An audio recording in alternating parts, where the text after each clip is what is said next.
میرا نام دیا ہے۔ میری زندگی میں کئی موڑ آئے، کچھ ایسے جن کی میں نے کبھی توقع بھی نہیں کی تھی۔ میری پہلی شادی 21 سال کی عمر میں ہوئی۔ میں بہت خوش تھی، لیکن قسمت کو کچھ اور ہی منظور تھا۔ شادی کے چند ہی مہینوں بعد میرے شوہر ایک بس کے حادثے میں چل بسے۔ اس دن کے بعد میری زندگی بدل گئی۔ میں 22 سال کی عمر میں ہی بیوہ ہو گئی تھی۔ اس وقت میں اتنی کمزور اور بے بسی محسوس کر رہی تھی کہ کچھ سمجھ بھی نہیں آ رہا تھا۔ مشرتی روایات اور باتیں سننے کو ملیں، جن میں سے کچھ نے میرے دل کو چیر کر رکھ دیا۔ میرے والدین نے میری حالت دیکھی اور میرے لیے دوسری شادی کا فیصلہ کیا، لیکن میری شادی کروانا آسان نہیں تھا۔ بیوہ کے لیے دوسرا شریک حیات تلاش کرنا ہمارے معاشرے میں بہت ہی مشکل تھا۔ کچھ وقت بعد میرے والدین نے شادی ایک 45 سالہ شخص سے طے کر دی۔ وہ عمر میں مجھ سے کافی بڑے تھے، لیکن ان کے پاس زندگی کا تجربہ تھا اور میرے والدین نے اسے میرے لیے صحیح سمجھا۔ مجھے اس فیصلے کو قبول کرنا پڑا کیونکہ میرے پاس اور کوئی راستہ نہیں تھا۔ اس فیصلے نے میری زندگی کو ایک نیا موڑ دیا۔ ابتدائی دنوں میں مجھے بہت ڈر تھا، نئی زندگی، نئے لوگ اور ایسی شادی جس میں عمر کا بڑا فرق تھا۔ میں نے سوچا کہ میں بھی اس رشتے میں خوش رہ پاؤں گی۔ میری دوسری شادی کے بعد زندگی آہستہ آہستہ ایک روٹین میں ڈھل گئی۔ میرے شوہر عمر میں مجھ سے کافی بڑے تھے اور اپنے کام میں مصروف رہتے تھے۔ ان کے دن کا زیادہ تر وقت دفتر میں گزرتا اور جب وہ گھر آتے تو اکثر تھکے ہوئے ہوتے۔ وہ جلدی سونے کا بہانہ بنا لیتے، کبھی کھانسی تو کبھی سر درد کا بہانہ۔ میں ان کے پاس بیٹھ کر کچھ پل ساتھ گزرنے کی کوشش کرتی، لیکن ان کی مصروفیات اور تھکاوٹ نے ہمارے درمیان ایک فاصلے کو پیدا کر دیا تھا۔ دنوں میں نے خود کو سمجھایا کہ شاید سب نئی زندگی کی عادت ڈالنے کا حصہ ہے، لیکن آہستہ آہستہ احساس گرتا گیا کہ ہمارے درمیان وہ اپنائیت اور محبت نہیں ہے جیسی ہر عورت کو اپنے شوہر سے توقع ہوتی ہے۔ میں ان کی طرف دیکھتی اور سوچتی کہ کیا میں بھی ان کے دل کے قریب آ پاؤں گی۔ پیسے اور سہولتوں کی کوئی کمی نہیں تھی۔ ہمارے گھر میں ہر چیز موجود تھی جو ایک آرام دہ زندگی کے لیے ضروری ہے۔ سارا کام ایک نوکر سنبھالتا تھا اور مجھے دن بھر خالی رہنا پڑتا تھا، لیکن خالی پن صرف جسمانی نہیں تھا، یہ میرے اندر کا گھر بھی تھا۔ اس دن کچھ ایسا ہوا جس نے میری زندگی کے خالی پن کو ایک نیا موڑ دے دیا۔ ہمارا نوکر بیمار ہو گیا تھا اور اس کی جگہ اگلے دن کچھ نئے دنوں کے لیے اس کا بیٹا کام پر آ گیا۔ میں اس کی آمد کے بارے میں سوچ بھی نہیں رہی تھی، لیکن جب وہ گھر آیا اور میں نے اسے دیکھا تو میں مانو کچھ پل کے لیے حیران ہو گیا۔ عدیل نوکر کا بیٹا دکھنے میں بالکل مرد لگتا تھا۔ اس کا مضبوط جسم، گورا رنگ اور گہری نیلی آنکھیں دیکھ کر میرا دل دھڑکنے لگا۔ پہلی نظر میں ہی میں نے اسے ایک عام شخص ماننے سے انکار کر دیا۔ اس کا کردار اتنا دلکش تھا کہ وہ کسی بھی فلمی ہیرو سے کم نہیں لگتا تھا۔ ایک پل کے لیے تو ایسا لگا جیسے وہ کسی بادشاہ کا بیٹا ہو جسے کسی وجہ سے عام زندگی بسر کرنی پڑ رہی ہو۔ میں اسے مسلسل دیکھے جا رہی تھی، شاید اس لیے کہ میں نے کبھی ایسے خوبصورت شخص کو نہیں تصور کیا تھا جو اس طرح کا اثر ڈال سکے۔ کچھ پل بعد اس نے میرا دھیان توڑا۔ وہ مسکراتے ہوئے بولا، میں سلطان کا بیٹا عدیل ہوں۔ میرے والد کی طبیعت ٹھیک نہیں ہے، اس لیے انہوں نے مجھے آپ کے گھر کام کرنے کے لیے بھیجا۔ میں کچھ دنوں تک یہاں رہ کر آپ کی خدمت کروں گا اور کوشش کروں گا کہ آپ کو کسی بھی طرح کی شکایت نہ ہو۔ جیسے میرے والد سے پوری ایمانداری سے کام کیا ہے، میں ویسا ہی کام کروں گا۔ اس کی باتوں میں ایک عجیب سا اعتماد اور سادگی تھی۔ میرے لیے یہ باتیں حیران کن تھیں کیونکہ اس کی شخصیت میں نوکر جیسا کچھ بھی نہیں تھا۔ اس کی آواز میں مٹھاس تھی اور اس کے چہرے پر ایک معصومیت تھی۔ میں نے خود کو سنبھالتے ہوئے اسے اندر آنے کو کہا۔ وہ نرمی سے اندر آیا اور اپنے کام کے بارے میں پوچھنے لگا۔ میں اس کے کام کی باتوں میں کھوئی ہوئی نہیں تھی، بلکہ اس کی شخصیت کے اثر میں تھی۔ میرا دل بے چین تھا، میری نظریں بار بار اس کی طرف اٹھی جاتی۔ وہ ایک عام شخص ہوتے ہوئے بھی میرا دل اور دماغ گہری چھاپ چھوڑ چکا تھا۔ اس لمحے سے میری خالی زندگی جیسے ایک نئی توانائی میں بھر گئی تھی۔ میں نے پوچھا، تم کیا کام کرتے ہو؟ کیا تم نے پہلے بھی کہیں کام کیا ہے اور تمہیں کام کرنے کا طریقہ پتہ ہے؟ وہ مسکرایا اور جواب دیا، مالکن، میں گھر کے سارے کام اچھے سے کرتا ہوں۔ آپ کو مجھ سے کوئی شکایت نہیں ہوگی۔ اس کی باتوں میں اعتماد جھلک رہا تھا۔ مجھے یہ دیکھ کر اچھا لگا کہ وہ اپنے کام کے حوالے سے اتنا سنجیدہ اور مخلص ہے، لیکن اس لمحے میرے اندر ایک عجیب سا کھیل چل رہا تھا۔ میری آنکھیں اس کی طرف سے ہٹ ہی نہیں رہی تھیں۔ میں نے ہنستے ہوئے تھوڑا مذاق کرتے ہوئے کہا، ٹھیک ہے، تم گھر کا کام کرتی ہو، لیکن کیا تمہیں پتہ ہے کہ گھر کے کام سے زیادہ ضروری مالکن کو خوش کرنا؟ ہاں، اپنی مالک یا مالکن تم اپنی مالکن کو خوش کر سکتے ہو؟ تم اپنی مالکن یا مالکن کو خوش کر سکتے ہو؟ جو بھی میں کہوں گی، کیا تم اسے مان لو گے؟ میری بات سن کر وہ کچھ دیر کے لیے چونک گیا۔ اس کی آنکھوں میں جھلکتی معصومیت اور جھجک میرے دل میں ہلچل مچا رہی تھی۔ اس نے پرسکون لہجے میں کہا، مالکن میں اپنا کام پوری ایمانداری سے کروں گا اور آپ کو اپنے کام سے خوش کرنے کی پوری کوشش کروں گا۔ اس کا جواب سن کر میں مسکرائی اور اس سے کام سمجھایا۔ اس نے ہر بات کو توجہ سے سنا اور پھر اپنے کام میں لگ گیا۔ وہ کام میں اتنی لگن سے کر رہا تھا کہ ہر چیز بالکل اچھے لگنے لگی، لیکن میرے لیے اب کچھ پہلے جیسا نہیں تھا۔ میری نظریں بار بار اس کی طرف اٹھ جاتی۔ جب میں صوفے پر بیٹھتی، وہ جہاں بھی کام کر رہا تھا میری نگاہیں اسی پر ہوتی۔ مجھے خود سمجھ نہیں آ رہا تھا کہ مجھے کیا ہو رہا ہے۔ اس کی ہر حالت، اس کی چال، اس کے بولنے کا انداز، سب کچھ مجھے الگ لگنے لگا۔ ایسا محسوس ہو رہا تھا جیسے میرے دل کے کونے میں جو سالوں سے خالی تھا اب کچھ ہلچل ہونے لگا تھا۔ دن کے وقت تو اپنے کام میں مصروف رہتا، لیکن میری نظریں ہمیشہ اس کے ارد گرد منڈلاتی رہتی۔ میں یہ خود کو سمجھانے کی کوشش کرتی کہ یہ سب غلط ہے، لیکن دل ماننے کو تیار نہیں تھا۔ نوکر میری زندگی کے اس خالی پن کو بھرنے لگا تھا جسے میں طویل عرصے سے محسوس کر رہی تھی۔ نوکر کے آنے کے بعد میری زندگی جیسے بدلنے لگی تھی۔ جب بھی وہ تھوڑی دیر کے لیے باہر جاتا مجھے اس کی کمی محسوس ہونے لگتی۔ اس کا خوش مزاج رویہ، اس کی ایمانداری اور اس کی سادگی نے میرے دل میں اس کے لیے خالی جگہ بنا لی تھی۔ اب میری خواہشیں بھی بدلنے لگی تھیں۔ میں اسے صرف ایک نوکر کی طرح نہیں دیکھ پا رہی تھی۔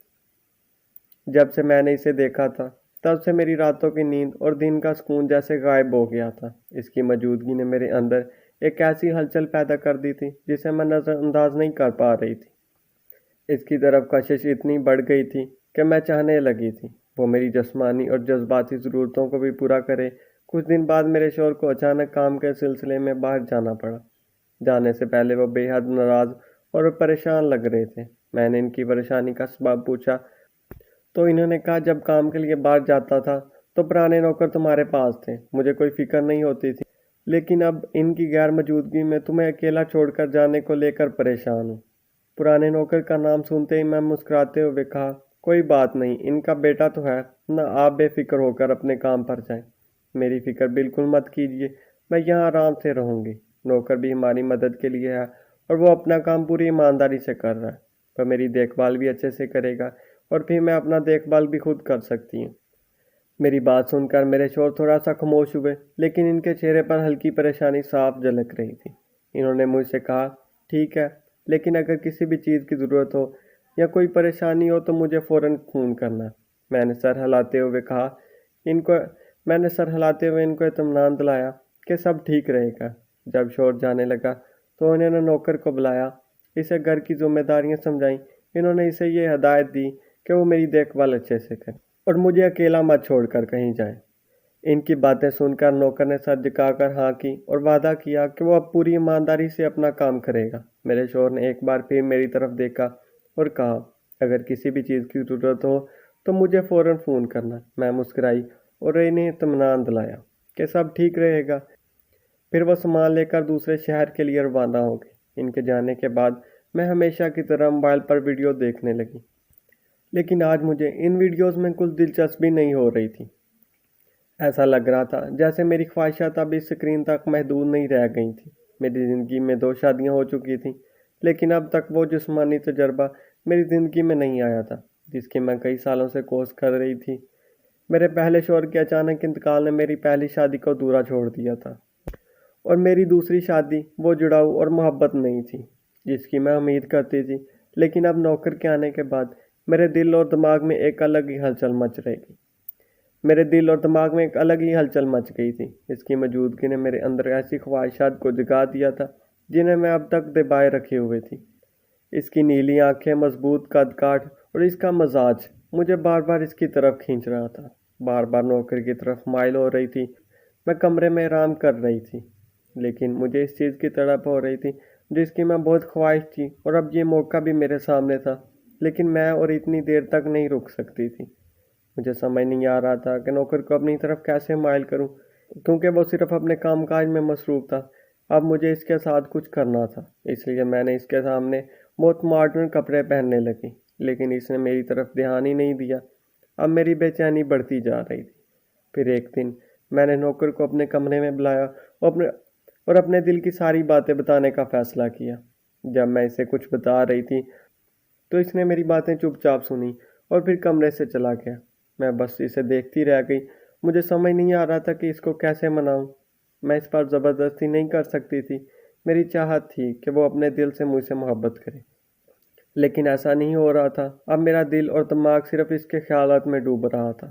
اس کے بغیر مجھے کچھ اچھا نہیں لگ رہا تھا۔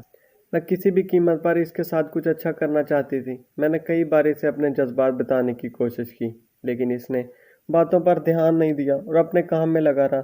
مجھے سمجھ نہیں آ رہا تھا کہ اسے اپنے قریب کیسے لاؤں۔ اسی سوچ میں ڈوبی تھی کہ اچانک میرے دماغ میں ایک تدبیر آئی۔ پھر میں کمرے سے باہر نکلی اور سیڑھیوں سے نیچے اترنے لگی، کیونکہ میرا کمرہ اوپر کی منزل پر تھا اور وہ نیچے نوکروں کے کمرے میں سو رہا تھا۔ سیڑھیوں سے اترتے ہوئے میں جان بوجھ کر خود کو گرا دیا اور زور سے چلانے لگی۔ میری آواز سن کر نوکر فوراً دوڑتا ہوا آیا اور مجھے زمین پر گرا دیکھ کر گھبرا گیا۔ اس نے کہا، ارے مالکن، آپ کو کیا ہو گیا؟ آپ کیسے گر گئی؟ میں روتے ہوئے اسے بتانے لگی کہ میں پانی پینے کے لیے نیچے آ رہی تھی، تب اچانک میرا پاؤں پھسل گیا اور میں سیڑھیوں سے گر گئی۔ پھر میں نے اس سے کہا، مجھے اب بہت درد ہو رہا ہے، اب میں اٹھ نہیں پا رہی۔ میری حالت دیکھ کر اس نے کہا، مالکن، آپ آہستہ آہستہ اٹھنے کی کوشش کیجیے اور اپنا ہاتھ میری کمر پر رکھنے میں آپ کی مدد کروں گا۔ میں نے کہا، مجھے بالکل بھی ملنے کی ہمت نہیں ہو رہی۔ ایسے کہتے ہوئے پھر سے رونے کا تماشا کرنے لگی۔ اب میرے پاس کوئی اور راستہ نہیں تھا، مگر تبھی نوکر نے کسی کو آواز دی۔ میں نے دیکھا وہ ایک لڑکی تھی، جسے نوکر نے کہا، مالکن کو سہارا دے کر اندر لے جاؤ۔ اس لڑکی نے نوکر کی بات مان لی اور مجھے کمرے میں لے گئی۔ نوکر نے کمرے میں آ کر کہا، مالکن، یہ میری بیوی ہے، اسے میں نے آپ کے لیے بلایا ہے، یہ آپ کا خیال رکھے گی۔ اس کی باتوں میں سادگی اور وضاحت تھی، لیکن میرے اندر کچھ ٹوٹ رہا تھا۔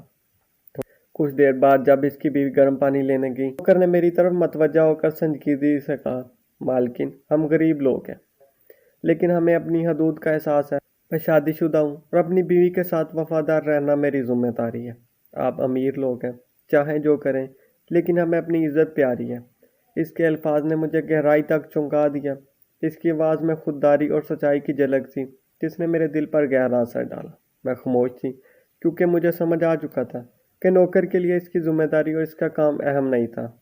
سادہ کپڑے پہنے ہوئے شخص، جسے میں صرف ایک نوکر سمجھ رہی تھی، اس کے اندر ایک گہری ایمانداری اور خودداری تھی۔ میں نے خود کو چھوٹا محسوس کیا۔ اس کے بعد نوکر اپنے کاموں میں مشغول ہو گیا۔ اپنے کمرے میں خاموش بیٹھ کر سوچتی رہی کہ اس واقعے نے مجھے کس طرح بدل دیا۔ دن گزرتے گئے اور آہستہ آہستہ میں نوکر اور اس کی بیوی مینا کی ایمانداری اور محنت کو مزید سمجھنے لگی۔ اس کی زندگی کی سادگی اور ان کے رشتے میں جھلکتا اپنائیت میرے دل کو چھو گیا۔ نوکر کے الفاظ بار بار میرے دماغ میں گونجتے رہتے، ہمیں اپنی محدود کا احساس ہے۔ پہلی بار مجھے احساس ہوا کہ جو چمک، دیگ اور سہولتیں میری زندگی کا حصہ ہیں، وہ سب اندر سے کھوکھلی تھیں۔ نوکر اور مینا کا سادہ لیکن گہرا رشتہ مجھے اپنی زندگی پر غور کرنے پر مجبور کر رہا تھا۔ مینا، جو اپنی سادگی اور محبت بھری طبیعت سے ہمیشہ مسکراتی رہتی تھی، میری دیکھ بھال میں کوئی کمی نہیں رہتی تھی۔ وہ ہر وقت میرے کھانے پینے، دوائیاں اور آرام کا خیال رکھتی۔ اس کی نظریں اور مسکراہٹ ایسی تھی جیسے وہ میری تکلیف کو سمجھ رہی ہو۔ آہستہ آہستہ اس کی خدمت اور سادہ طرز عمل نے میرے دل میں اس کے لیے عزت اور محبت پیدا کر دیا۔ ایک دن مینا جب بازار گئی ہوئی تھی، نوکر کو باغیچے میں اکیلا دیکھ رہی تھی۔ وہ گلاب کے پودوں کو پانی دے رہا تھا۔ میں نے ہمت جمع کی اور اس کے پاس چلی گئی۔ میں نے دھیمی آواز میں کہا، کیا تم مجھ سے نفرت کرتے ہو؟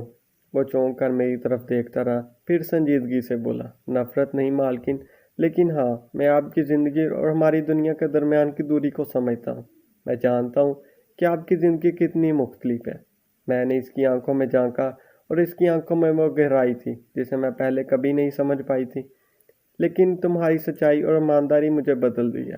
اب میں ویسی نہیں رہی جیسی تھی۔ نوکر نے کچھ نہیں کہا، بس ایک لمحے کے لیے اس نے میری آنکھوں میں دیکھا اور پھر سر جھکا کر کام کرنے لگ گیا۔ کچھ دنوں بعد میں نے محسوس کیا کہ مینا مجھ سے فاصلہ بنا رہی ہے۔ اس کی باتوں میں جیسے پہلے جیسی اپنائیت نہیں تھی۔ ایک رات میں نے اسے روتے ہوئے دیکھا۔ میں نے اسے پوچھا، کیا ہوا مینا؟ کیا میں نے کوئی غلطی کی ہے؟ مینا نے اپنے آنسو پونچھے اور سخت لہجے میں کہا، مالکن، آپ ہمارے گھر کی دیوار ہلا رہی ہیں۔ میں اپنے شوہر کو جانتی ہوں، وہ بہت سچا انسان ہے، لیکن آپ کے دل میں جو احساسات بھرے ہوئے ہیں، وہ ہماری چھوٹی سی دنیا کو برباد کر دیں گے۔ اس کی باتوں نے مجھے جھنجھوڑ دیا۔ میں نے خود کو آئینے میں دیکھا کہ میں واقعی اپنے نوکر اپنی محبت کے جال میں الجھا رہی تھی۔ کیا میری وجہ سے نوکر اور مینا کے رشتے میں خطرہ آ سکتا تھا؟ اس بات نے مجھے بہت پریشان کر دیا۔ کچھ دن بعد جب میرے شوہر گھر آیا تو میں نے اسے کہا کہ ہمارا پرانا نوکر بہت بوڑھا ہو چکا ہے، اس لیے ہمیں نیا نوکر رکھ لینا چاہیے۔ یہ سن کر میرے شوہر نے کہا کہ ہم پرانے نوکر کے بیٹے کو رکھ لیتے ہیں، مگر میں نے کہا کہ نہیں، مجھے اپنے گھر میں ایک نوکرانی چاہیے، ہمیں اس کی بیوی مینا کو رکھ لیتے ہیں۔ یہ سن کر میرا شوہر خوش ہو گیا اور مینا بھی۔ اگلے دن نوکر نے اپنا سامان پیک کرنا شروع کر دیا۔ اس کے جانے کی تیاری دیکھ کر میرا دل بیٹھنے لگا۔ میں اسے روکنے کی ہمت نہیں جما پا رہی تھی۔ اس کے بغیر اس گھر کا تصور ناقابل برداشت لگ رہا تھا۔ جب وہ دروازے تک پہنچ گیا تو میرے اندر کے جذبات نے زور مارا۔ میں نے کانپتی آواز میں کہا، رکو۔ نوکر نے میری طرف دیکھا، میری آنکھوں میں آنسو تھے۔ میں نے نوکر سے کہا، کیا واقعی تم مجھے چھوڑ کر جا سکتے ہو؟ کیا تم میرے لیے کچھ محسوس کرتے ہو لیکن اسے قبول نہیں کر پا رہے؟ میری طرف دیکھو۔ اس کی آنکھوں میں پہلی بار آنسو جھلک رہے تھے۔ اس نے دھیمی آواز میں کہا، مالکن، اگر میں اپنے دل کی بات مان لوں تو میں نہ مینا کا رہوں گا اور نہ اپنا۔ میں صرف ایک انسان ہوں اور انسان غلطیاں کر سکتا ہے، لیکن میں ایسا نہیں کروں گا۔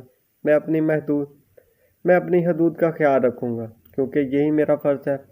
اس کے الفاظ نے مجھے گہرائی سے جھنجھوڑا۔ میں سمجھ گئی کہ وہ صرف ایک ایماندار شخص نہیں تھا بلکہ اپنے اصولوں اور ذمہ داریوں کو پورے طور سمجھنے والا انسان تھا۔ نوکر کے جانے کے بعد بھی اپنے شوہر سے محبت کرنے لگی، کیونکہ سچے رشتے وہی ہوتے ہیں جو انسان کی اپنی زندگی میں جو ہمیں اپنے اندر کے اصل شخصیت سے ملاتے ہیں۔